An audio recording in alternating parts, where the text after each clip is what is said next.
What is up, everybody? Welcome into this Monday episode of Flippin' Bats. Monday means one thing, a new set of power rankings, and man, are there some big switch-ups this week. Power ranking, team of the week, player of the week, and Overreaction Monday, all coming right up. Let's get to it. It's a blowout, 8th inning, 10-3. Bases are loaded for Verlander, who waits on a 3-0 pitch. He swings, and it's a high fly ball, deep center field. It is gone! Home run! And a huge bat flip to celebrate. All right, Ben, start the show already.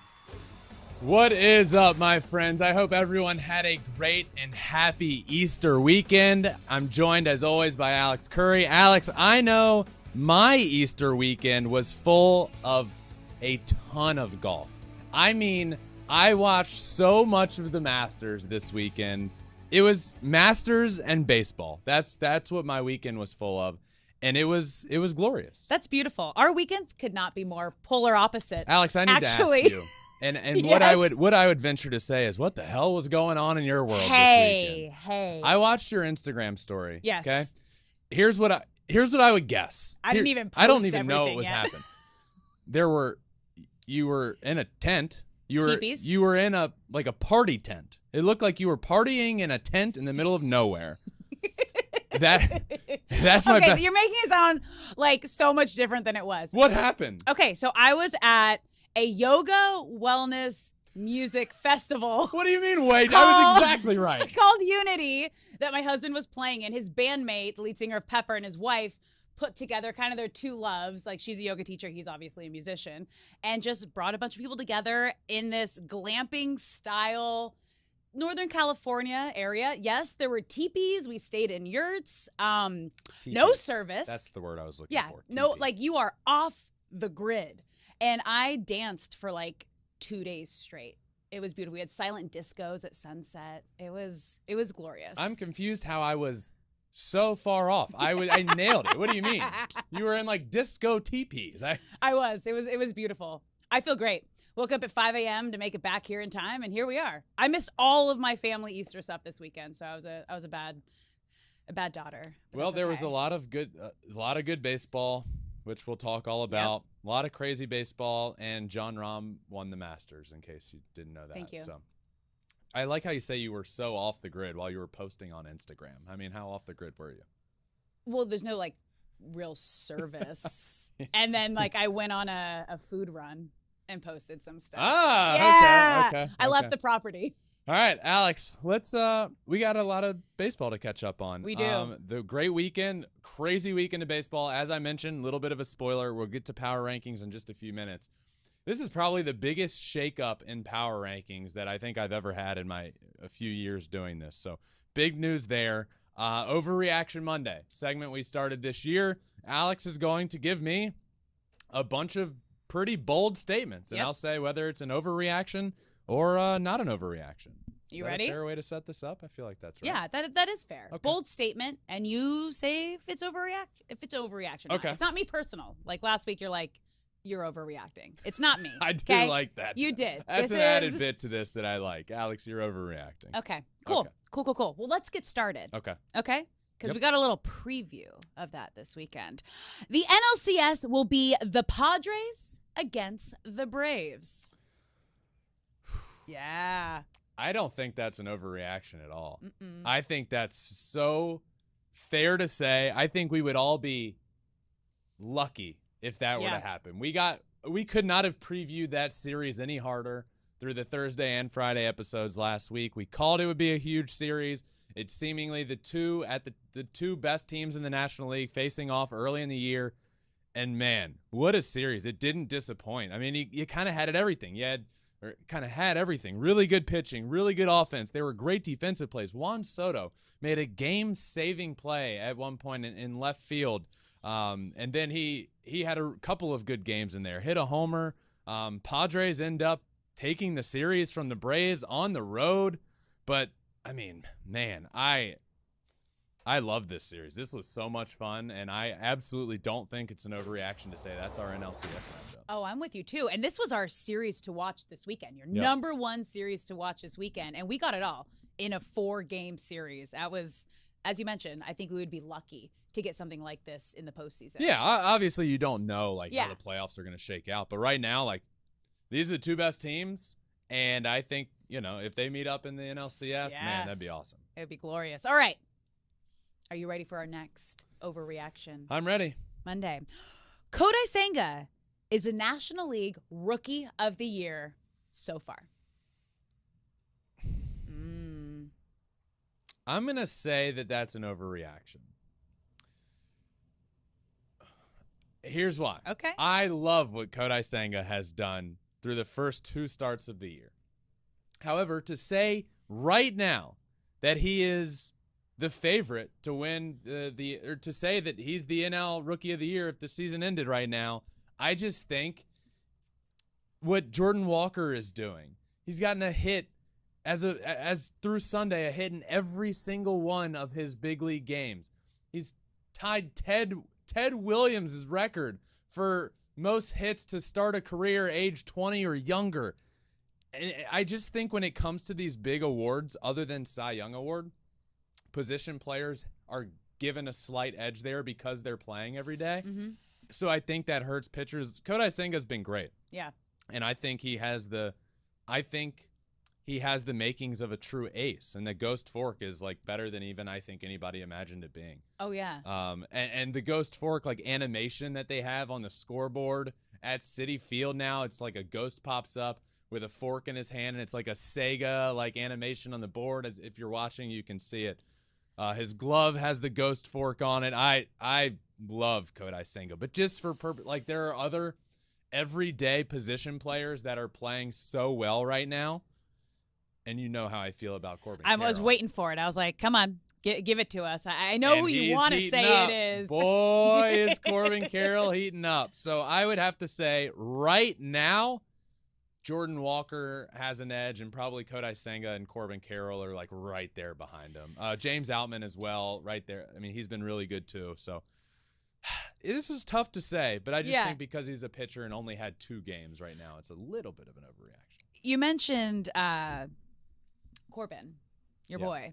I don't know if you saw a photo of his father dropping him off at the ballpark this week. Ben, this is you. Yep. In 30 years. Even I was I did a double take. Is Ben? What? Wait. What? So I was sent the picture of Corbin Carroll being dropped off at the field. Yeah. By his parents. Father. And I believe it was producer Taylor texted me the picture saying, well, Corbin Carroll's dad is you in 30 years. Yeah, our group text. And then I started getting tweets from people. Oh, so it was a known thing. Yeah, it wasn't just in our circle. It became a thing. Under the picture that was posted. Well, that's Ben Verlander.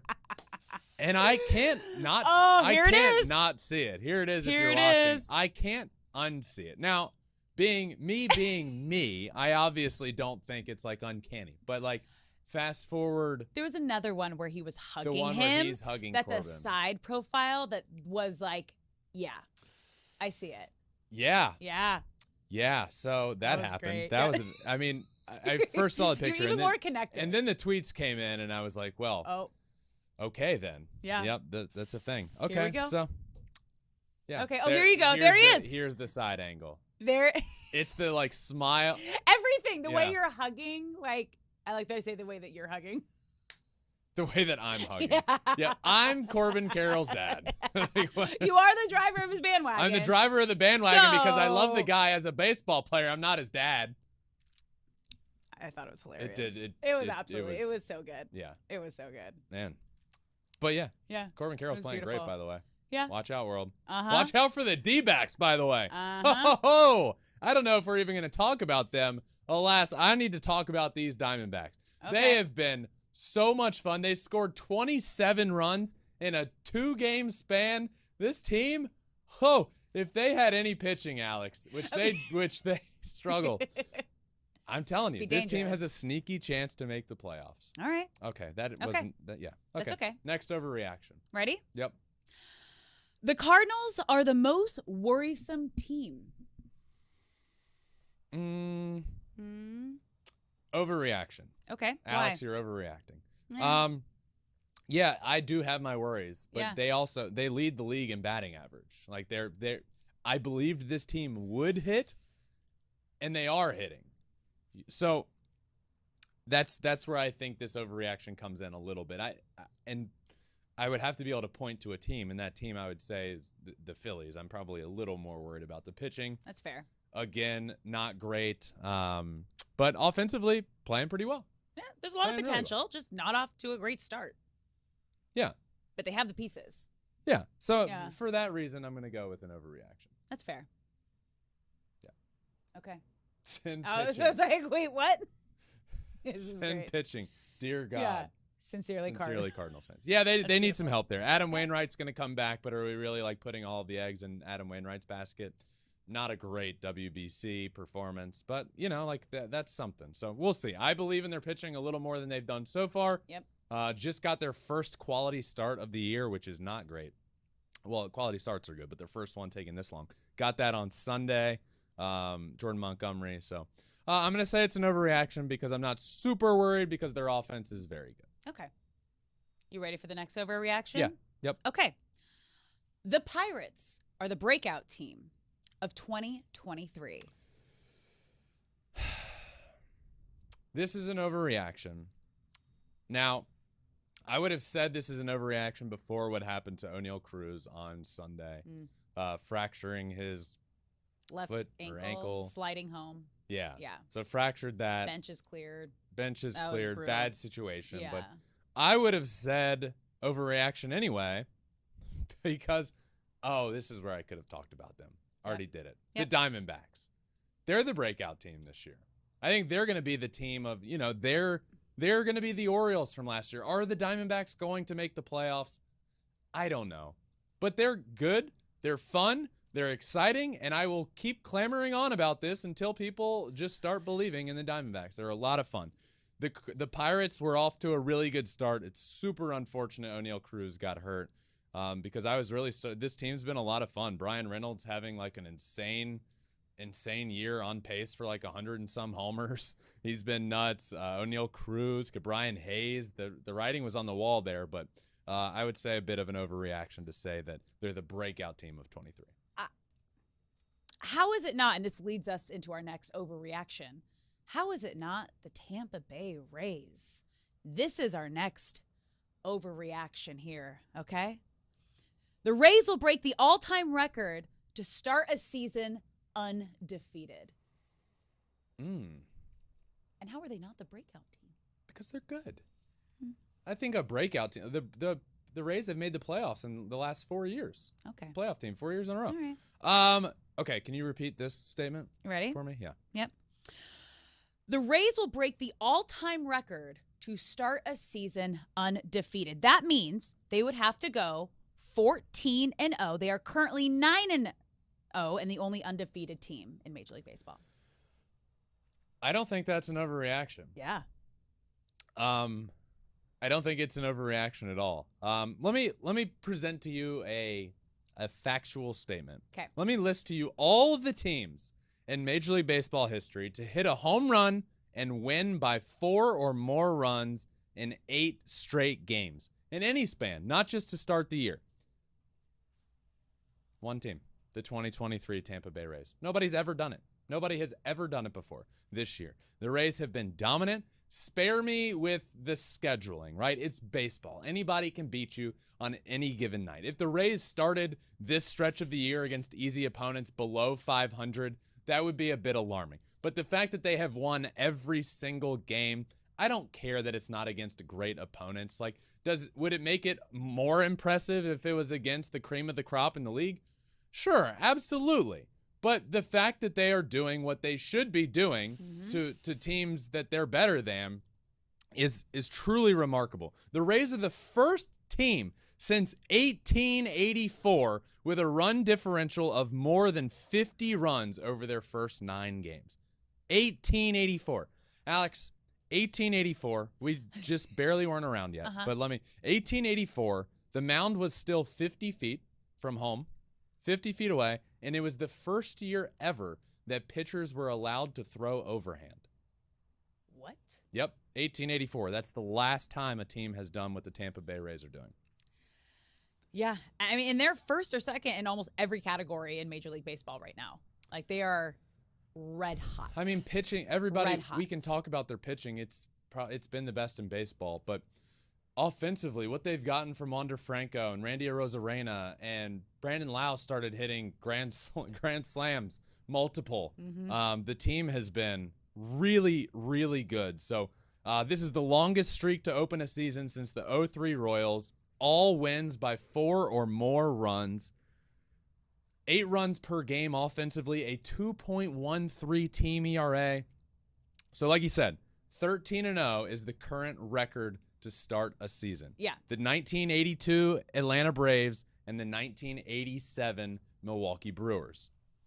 They are just a few games away from breaking that record. A few games, obviously, from tying that record as well. I do think they can do it. By the way, neither of those teams reached the World Series. Not a single one of them. And the Brewers that started off 13-0 finished third in the division and didn't make the playoffs. So there's that. Back to the original question. Yes. I do not believe this is an overreaction. I do think that the Rays can break the record. I love it. I want to see it. It's always fun seeing records be broken. That's the point, right? Records are meant to be broken. Yeah. Yep. All right, let's move to our final Overreaction Monday. Luis Castillo is the AL Cy Young so far. Okay, this is tough. Okay. I have 2 names in my head right now. Luis Castillo and Garrett Cole. I'm going to say this is not an overreaction. Okay. And the reason that I think as of right now, people would say Garrett Cole because he's New York Yankees. Garrett Cole, big stage. I think Luis Castillo continues to be probably the most underrated pitcher in the entire game of baseball. 2 starts into the season, 0 runs, 12 strikeouts in 11 2/3 innings, dominated an Angels lineup that, fast forward to now, has turned out to mash. The Angels lineup rakes. He dominated that lineup, hasn't given up a run all year. Yes, he's with the Mariners, so I think he gets undervalued a little bit. I think Luis Castillo, as of right now, is the Cy Young Award winner. He continues to be, as I said, the most underrated pitcher in the game of baseball. Think of what this guy meant to the rotation from the time he got traded from the Reds. You want to talk about being undervalued and underappreciated. He was with the Reds and then goes to the Mariners, which is a bit of a step up in the baseball world, but like still not the New York Yankees where Garrett Cole is, and that East Coast notoriety that you get more so because everybody can stay up and watch those games. Not everybody can stay up and watch a 10 p.m. start when Luis Castillo's on the mound, but you should. The guy is unbelievable. He has meant what Luis Castillo has meant to that Blue Jays or Mariners rotation that features former Cy Young winner Robbie Ray, Logan Gilbert, George Kirby. What he has meant to that team, being the ace of that staff, cannot be underappreciated. He's been so good. I think he's the most underrated pitcher in the game of baseball. And I think as of right now, Luis Castillo is the AL Cy Young Award winner. I mean, you can't argue with a 0 ERA. Yep. That's stats don't lie right there. Tough to argue with. Yep.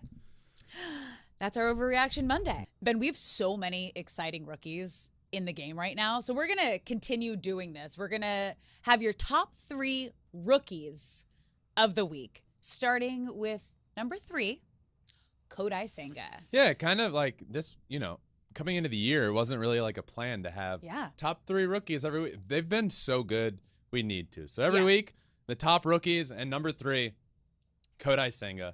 2-0, 6 innings pitched in his last game. 6 innings pitched, 3 hits, bunch of strikeouts on the ghost forkball. His first home start.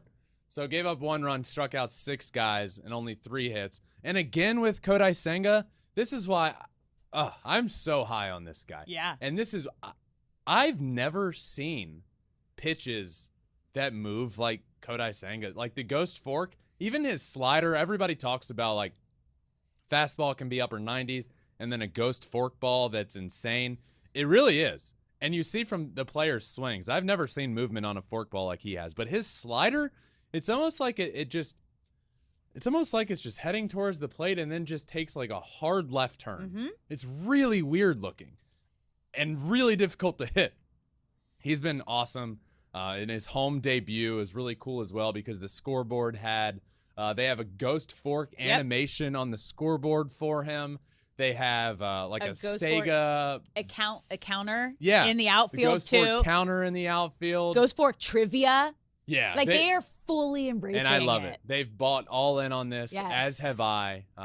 I mean this. If you haven't watched KODAI SENGA pitch yet, it is a treat to watch him pitch. Everybody should do it. Stuff moves all over the place. He's nasty. And 2 games in a row now, let's give him some credit here. 2 games in a row. He's right. He wasn't given an easy sort of first start on the road. Nerves, obviously, first big league start. But then his second start was his first start at home. Yeah. So kind of like 2 different opening day starts, and you can tell the nerves in that first inning kind of get to him a little bit. I don't expect that to last much longer. I think he now knows my stuff plays in the big leagues. Yeah. Big time. And it was also back-to-back starts against Miami, a team who just saw you, knows what you got, which doesn't make it that much easier, but he was 2-0. First 2 starts, both against Miami.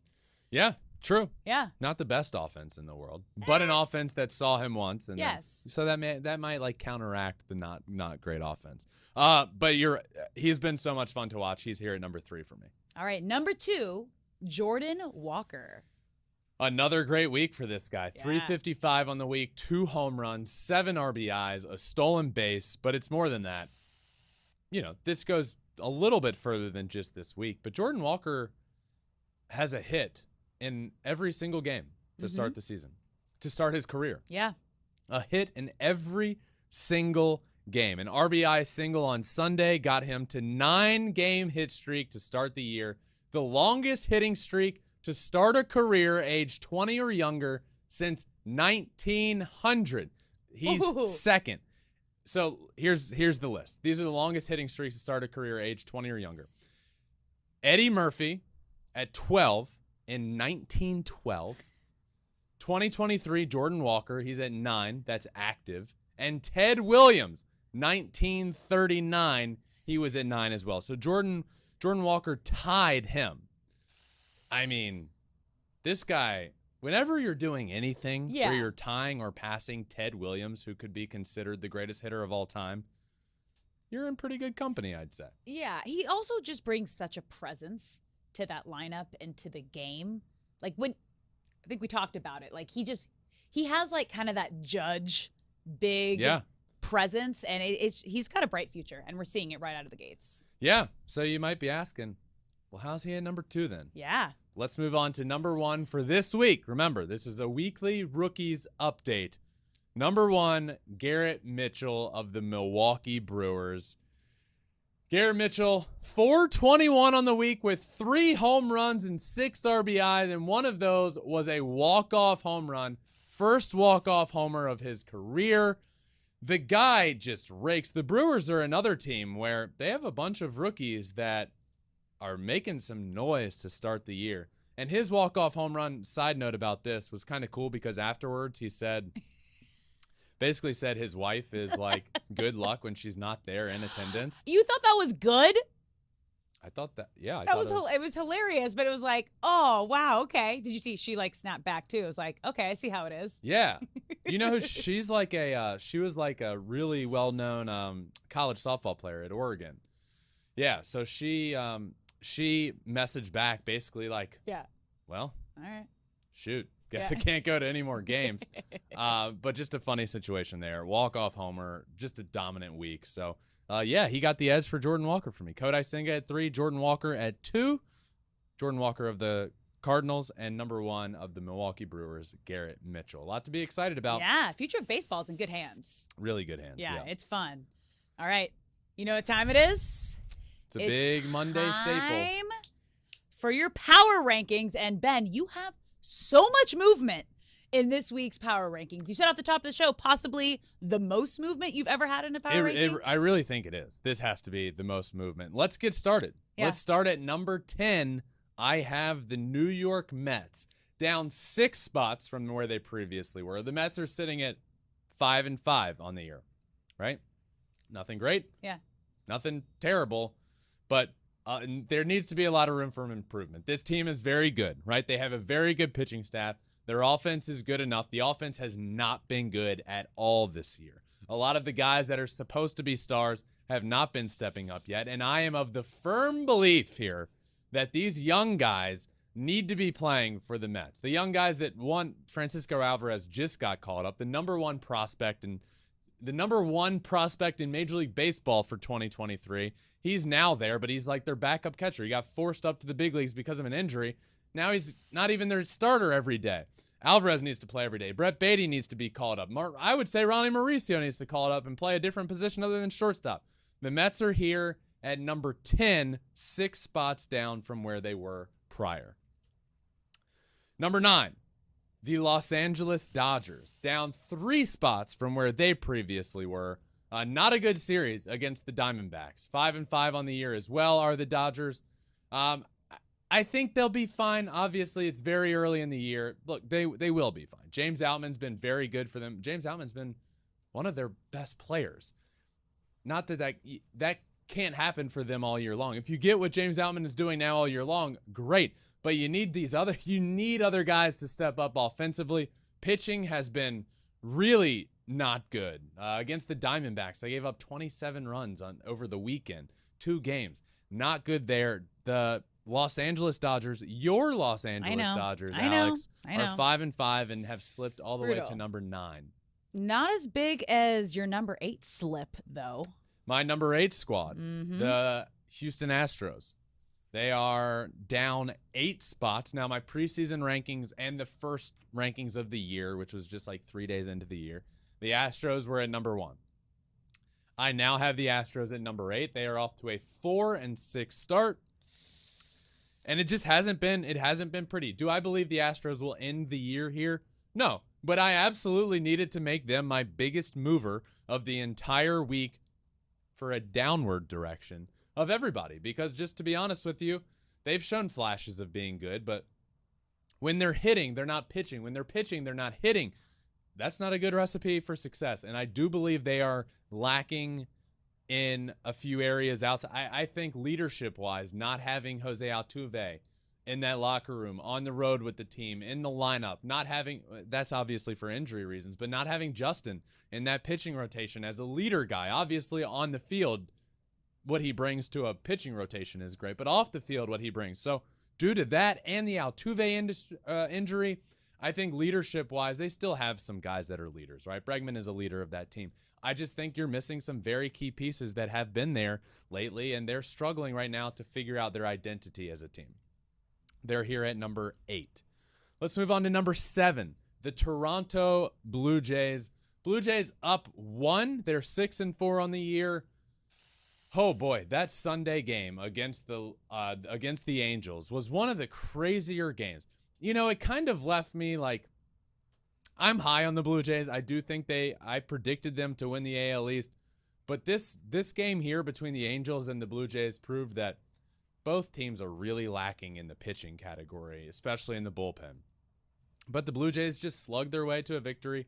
12 runs on the day, end up winning. They're 6-4 on the year, sitting in a good spot. Offensively, they rake. Starting pitchers, that's where I'm big with them on. They haven't necessarily been lights out yet. But Alek Manoah, Kevin Gausman, Chris Bassett, Kikuchi, these guys can be really good. I think the Blue Jays are great. I have them here at number 7 right now. At number 6, the New York Yankees. New York Yankees here at number 6. They're 6-3 on the year. Looking pretty good, right? They have some question marks in that rotation. Rodon's still out. Severino out, but they look pretty good. Volpe is a guy that was tabbed to be their everyday shortstop. Not the best start to his career, right? But the Yankees are doing just fine. I have them here at number 6, which is down 1 spot, but not for anything that they have done poorly. It's more for these teams that are ahead of them. So let's move on to the top 5. At number 5, the Minnesota Twins. The Minnesota Twins were not ranked last week. They now jump into the rankings and into the top 5 immediately. They're 6-3. Their pitching rotation has been lights out. Pablo Lopez, Joe Ryan are a very underrated top two-headed rotation, or top two guys in a rotation.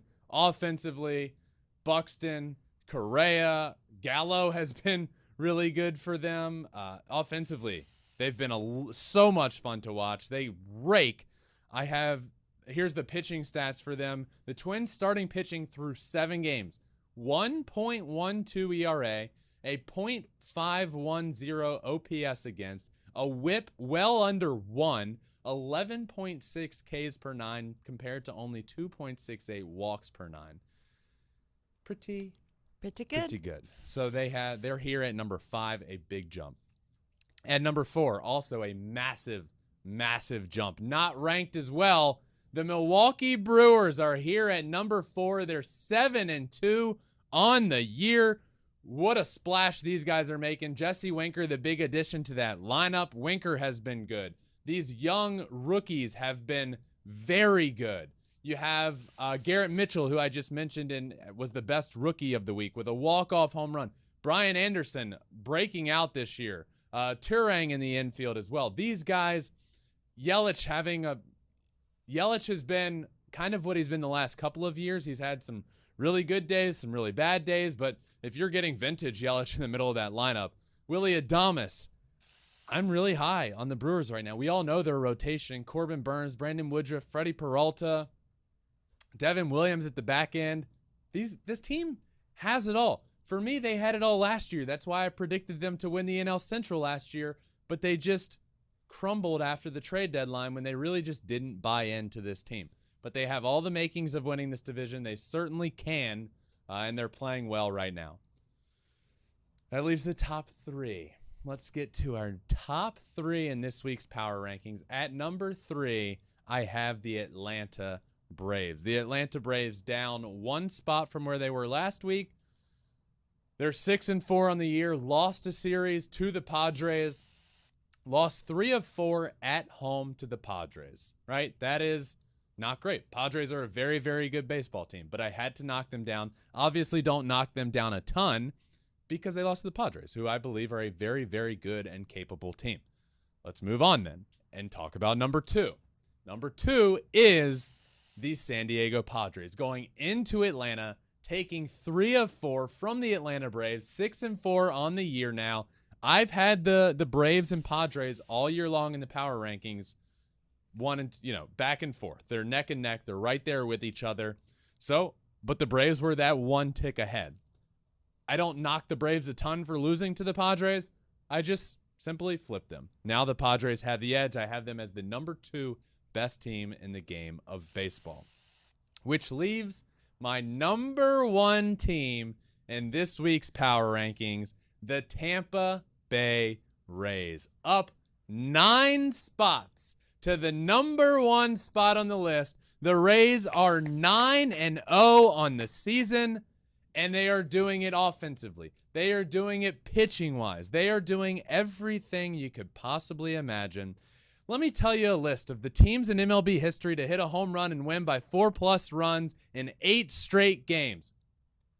It's just the 2023 Tampa Bay Rays. They are 4 games away from tying the all-time win streak record to start a year. They already are tied with the 03 Royals as the longest streak to open a season since 03.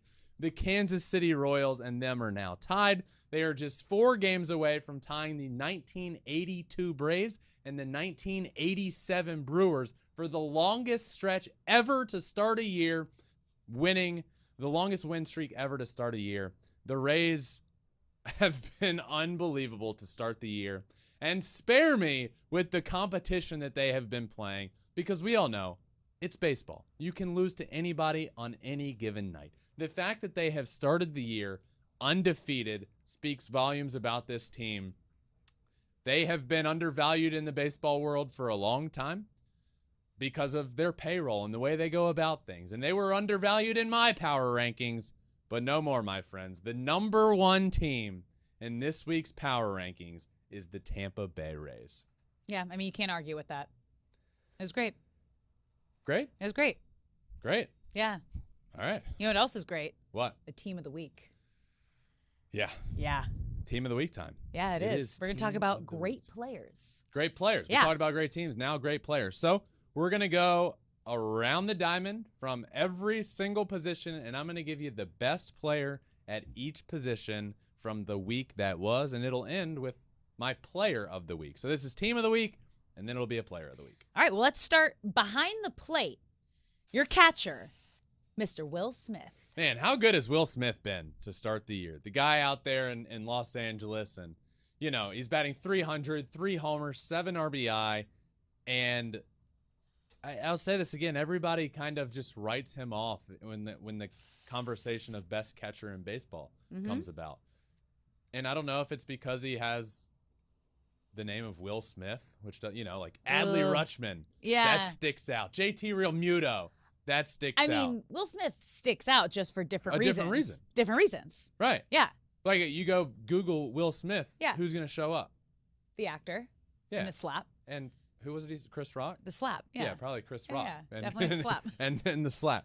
But yeah, so I think he's underrated, undervalued, continues to be another great week. 300, 3 homers, and 7 RBIs in the last 7 days. One point I want to make before we get too far into this. Yeah. This is the last 7 days. So Sunday through Saturday is when this goes. Got it. Sunday through Saturday. So the Sunday game that we're coming off of does not count for this team. Oh, so last Sunday to this Sunday to this Saturday. Got it. I did not compute that. Okay, got it. So there you have it. So that's my catcher. All right, let's run down to first base. Pete Alonso. Pete Alonso is the first baseman, and are there first basemen that have hit better than him average-wise this year? Certainly. However, Pete Alonso, the majority of his hits this year have been home runs. He hit 4 home runs on the week with 8 RBI. That's how dominant he was.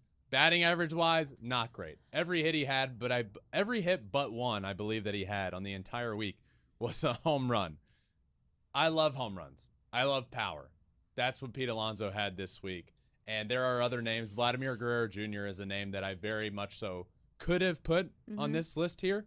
But with what Pete Alonso was doing power-wise when the Mets offense needed it the most, Pete Alonso is my first baseman. All right, let's move along. Who you got at second base? Gleyber Torres of the New York Yankees, 529 on the week.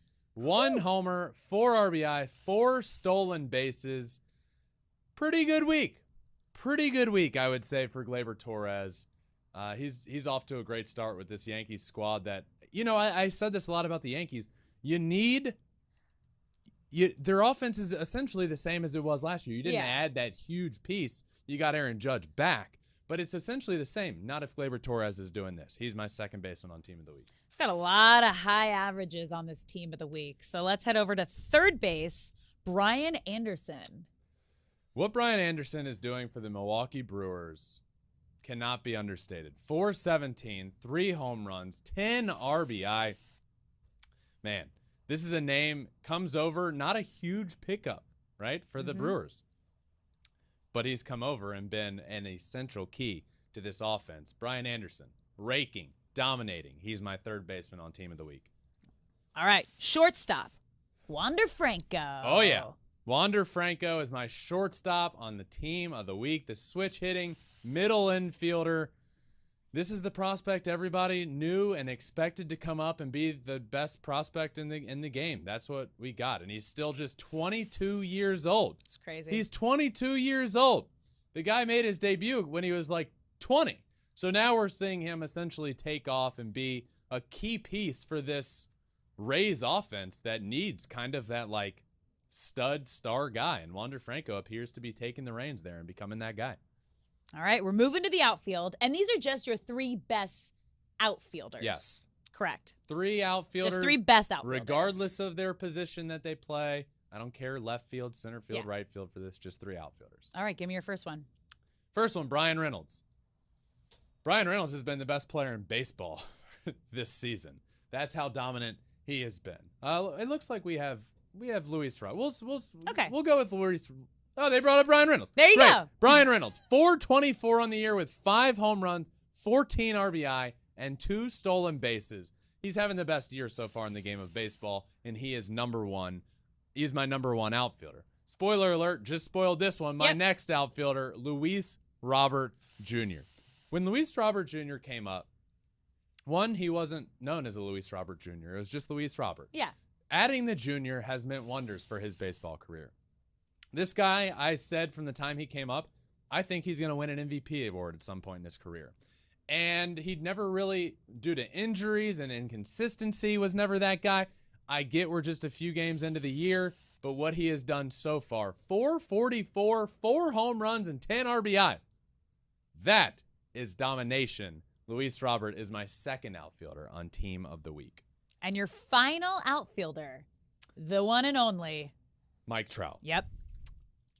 Mike Trout, first off, the first 2 games he played at home this year, he tried to put a hole in the windshield of the truck they have out there in deep left center field. Mike Trout has been on fire to start the year. 346, 3 home runs, and 8 RBI in the last 7 days. Pretty good, pretty dominant. Mike Trout, Team of the Week. I have a feeling he'll be here a lot this year. Oh, yeah. Please, the world needs a full, healthy season of Mike Trout. 150 plus games. Give us that, please. For the love of God, that would be great. And postseason. Another great week. And postseason. Well, yeah. Yeah. Well, that would be. The world deserves to see Mike Trout play in the postseason. All right, so that does it for my outfield. Luis Robert, Mike Trout, and Brian Reynolds are my 3 outfielders. All right, now we're moving to your designated hitter. Who you got? Blast from the past, Evan Longoria. Yeah. The guy still rakes. 714 batting average on the week with 2 home runs and 2 RBI. 714. What? Evan Longoria is in this lineup full of very young players that, to be honest with you, you can't count on over the course of an entire season to produce consistently, right? They're all young 20s. You're going to have your ups and downs with these guys. Having a veteran in the middle of that lineup, a multi-World Series champion, a guy that everybody has just kind of assumed, well, his career's coming to an end. He's not the Evan Longoria he was with the Giants in his prime. I'm not saying he's going to do this all season long, but there's a good chance Evan Longoria hits over 700 over the course of the entire season. So. Could you imagine? 714, 2 homers on the week. Longoria doing great. All right, let's head to the mound. Starting pitcher. Who is your player of the week? Jeffrey Springs. Now, Jeffrey Springs' first start of the year came, I believe it was last Sunday. So he's had 2 starts. 2-0, a 0 ERA, 19 strikeouts in just 12 innings pitched, a 0.54 whip. Domination. That's how good he has been. 13 innings, 19 strikeouts, and 0 runs for Jeffrey Springs. There's no doubt about it. The best week for a pitcher so far, Jeffrey Springs. He's my starting pitcher. All right, moving to the bullpen. Who you got coming out? Josh Hader, 3 saves on the week with 6 strikeouts and not a single earned run given up. 3 saves, 6 strikeouts. Whew. That's pretty dominant. Look, let's be honest. Before Josh Hader had that weird little stretch last year where he was not very good, Josh Hader was the best closer in the game of baseball. He went through that stretch. Edwin Diaz came along and took that title away from him, right? But now it's just like everybody, Josh Hader's still, well, now with Edwin Diaz out, certainly he's the best closer in the game right now. And let's just remember how good he was before that weird stretch went down last year. And this year, to start off, he's been dominant. 3 saves on the week and 6 strikeouts. He's my closer this week. Oh, closer's the last one. Yeah, that's it. All right. Yeah. That rounds out the entire team of the week. So this will be exciting to see how everyone hates on this on social media when it comes out. But, hey, fire at me. I got ammo for you. All right. That leaves just the Flippin' Bats player of the week. And that is none other than Brian Reynolds. Brian Reynolds, here's what I'll say. Okay. Pay the man.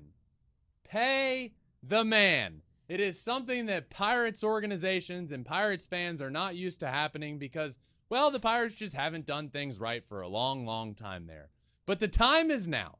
Take your money and give it to Brian Reynolds. Simple. 14 RBIs, 424 average, 5 home runs, and 2 stolen bases. Bryan Reynolds has been the best player in the game of baseball to start the year. He's on pace for 100 home runs. Will he get there? Probably not, but maybe. It'd be fun to see it. Oh, yeah. Bryan Reynolds is for sure the player of the week, and my message here is to Bucko Nation, specifically the ownership. Pay the man. Yeah. Pay him his money. Do the right thing for the first time in a long time. Pay the guy while you have him and he's in his prime, please. And he's the Flippin' Bats player of the week, so now he's going to demand even more money for that. Ooh, yeah. It's a high honor.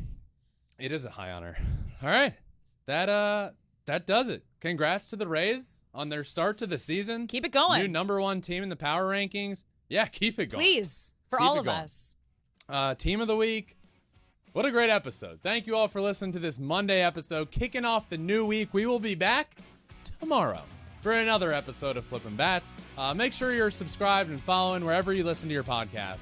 Apple, Spotify, hit that follow button. Also hit that follow button on all social media. Twitter, Instagram, Facebook, TikTok. And you can watch every single episode on YouTube as well at Flippin' Bats Pod for all of them. I hope you all had a great weekend. Here's to another great week of Major League Baseball for this episode of Flippin' Bats. Until next time,